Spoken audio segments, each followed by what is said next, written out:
Senhoras e senhores, boa tarde.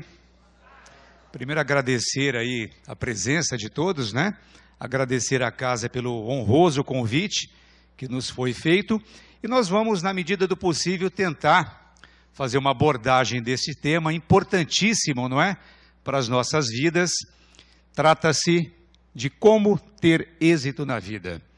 Não é uma tarefa fácil, mas a gente vai tentar aqui explicar um pouquinho, né? Algumas situações que possa fazer com que a gente tenha este êxito. Para começar, eu gostaria de dizer para vocês o seguinte: tudo que a gente fala em termos de palestra, nada mais é do que a exteriorização, não é? Ou daquilo que a gente leu, ou daquilo que a gente estudou, mas quando se busca propriedade naquilo que se fala, muito melhor quando a gente vivencia uma situação, não é? Aí a gente vai poder falar com um pouquinho mais de clareza e objetividade. Então, boa parte das coisas que nós vamos abordar aqui hoje, não tenham dúvidas que eu já passei por algumas situações, e a ideia é a gente trocar essas experiências, não é? Porque a todo momento nós estamos ensinando e aprendendo. Somos alunos e professores todos os dias, e nós não podemos perder esse sentido de humildade, porque uma vez perdido isso, a gente acaba acreditando que é alguma coisa na vida, e aí neste momento a gente começa a andar para trás. Então tem que se colocar, não é, dentro de um sentimento de aprendiz todos os dias. Da hora que a gente levanta até o momento em que a gente vai para o repouso físico, estar com esta consciência plena de que nós estamos a todo momento tendo oportunidades para aprender. Dessa forma, acredito que a gente vai ter algum êxito. Mas, para que a gente consiga esse êxito, eu acredito que tem 3 pilares fundamentais para que a gente possa atingir este êxito. Primeiro, cuidar da saúde. Segundo, cuidar da família.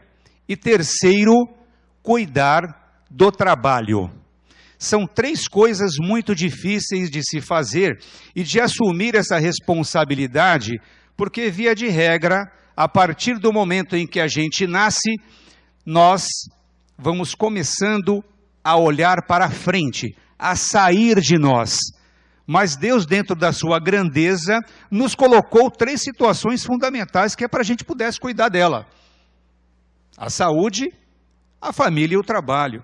Partindo desses 3 princípios, eu não tenho a menor dúvida que a gente vai conseguir realizar os nossos projetos de vida e não ter essa ilusão de que, ao buscar as coisas fora de mim, eu vou ter sucesso, vou ter dinheiro, vou ter fama, vou ter prestígio, ou seja, tudo aquilo que as pessoas, de alguma forma, algumas mais, outras menos, buscam pela vida.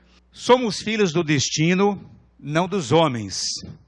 Resulta daí que um fracasso é coisa verdadeiramente impossível. Todo ser vivo foi criado para um fim grandioso, cada qual na sua própria esfera. E a consequência é que, ao chegar-se à grandeza, resume-se na exteriorização simplíssima de um característico individual peculiar ao plano geral da criação.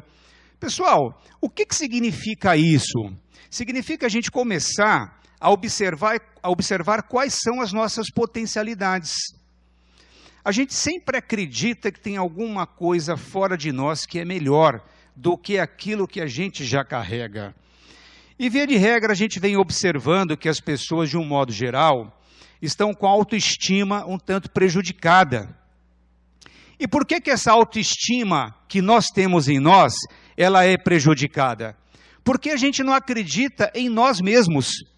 A gente fala que acredita em Deus, a gente fala que acredita no pai e na mãe, a gente fala que a gente acredita numa série de situações e de coisas, mas a gente não acredita em nós mesmos.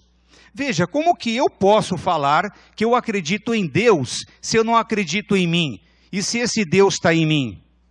Seria impossível dizer que eu acredito em Deus, se no primeiro momento eu não acredito nem naquilo que eu faço, nem nas minhas capacidades, nem nas minhas potencialidades. Mas aí vocês podem perguntar o seguinte: Ubirajara, mas eu não sei o que eu vim fazer nesse mundo. Nem eu. Nem eu. Eu estou tentando descobrir. E eu estou tentando descobrir isso todos os dias. Mas eu só vou de fato descobrir qual é ou quais são as minhas capacidades quando eu estiver envolvido comigo mesmo, através da minha saúde, dos cuidados com o meu corpo físico, mental e espiritual. Só vou saber o que de fato eu preciso fazer e quais são as minhas potencialidades se eu tiver com disposição de cuidar da minha família. Ah, mas eu não sou casado ainda. Tá, mas você tem um irmãozinho? Tenho. Você tem uma vozinha? Tenho. Ah, mas eu tenho uma mãe chata também? Também tenho. Ah, mas eu tenho um parente difícil? Também tenho. Todos nós temos. Aí a gente quer fugir dessa situação. É mais fácil. Mas aí eu não vou ter esse êxito. Esquece. Não vou ter. Eu vou buscar atalhos. Mas a minha vida, o meu planejamento, não foi feito de atalhos. Nenhum pai, nenhuma mãe, quando vai ter um filho, deseja para o seu filho a metade. Deseja o inteiro. E se eu tivesse que ofertar alguma coisa para vocês aqui hoje, se ofertasse pela metade, vocês também não ficariam felizes. Se eu não faço alguma coisa que eu imagino que eu amo, que tal eu amar aquilo que eu faço em vez de fazer aquilo que eu amo? Que tal? Eu preciso aprender a gostar daquilo que eu faço. E depois que eu aprendo a gostar, eu aprendo a amar. Criança não gosta de chicória, não é? Você vai dar verdura para a criança, mas precisa. Mas com o tempo, eu lembro que, por exemplo, o tomate, difícil uma criança gostar de tomate, né? Então o que o meu pai fazia? Ele sempre gostou de tomate, que aliás, para os homens é importante para prevenir o câncer de próstata, o tomate. Aí meu pai fazia o seguinte, eu era pequenininho, e ele fazia a salada, né? Ele sempre gostou de preparar salada, e ele pegava uma fatia do tomate e colocava no meu prato. Mas ele não dizia para mim assim, olha, Birajara, faça o seguinte, coma o tomate, senão eu vou te bater, ou coma porque é bom. Não, ele não falava nada disso, ele simplesmente colocava uma rodela de tomate no meu prato e não falava nada. E aí eu comecei a experimentar o tomate. Eu confesso para vocês que todos os dias eu como tomate, todos os dias mesmo. Salada para mim, sem tomate, é igual o Claudinho sem bochecha. Se eu estou vulnerável, não é? Naturalmente, qualquer coisa que vier pode me perturbar. Uma simples mosca vai me perturbar, porque eu já estou perturbado, eu já estou enfraquecido espiritualmente falando. O Birajara, mas o que tem a ver essa coisa de enfraquecido espiritualmente? Não tem nada a ver com a questão da religiosidade, mas da espiritualidade. Quando falamos em espiritualidade, falamos de valores, valores que possam fazer com que eu me mantenha equilibrado. Não com as pessoas, mas comigo, porque não tem coisa pior do que a gente fazer com que as pessoas passem mal por nossa conta. Mas o pior é a gente passar mal, né? Sem que ninguém tenha feito nada, porque a gente não consegue conviver com a gente mesmo. Isso é o pior. Então aí nós precisamos buscar esses valores espirituais, né? Para que a gente possa se sentir fortalecido no nosso dia a dia, que é composto de grandes desafios e cada vez mais. Mas não dá simplesmente, pessoal, para a gente levantar da cama sem ter um grande propósito ou um grande objetivo na vida. Porque senão as nossas próprias forças espirituais vão sendo minadas. Porque através da nossa vontade é que nós vamos dirigindo a nossa vida e dando um sentido grandioso para ela. Sem essa vontade, podemos ter uma infinidade de recursos, mas serão escassos frente às nossas expectativas de ter êxito. Quando a gente entra numa provocação, a gente está dizendo para nós mesmos que nós não nos amamos.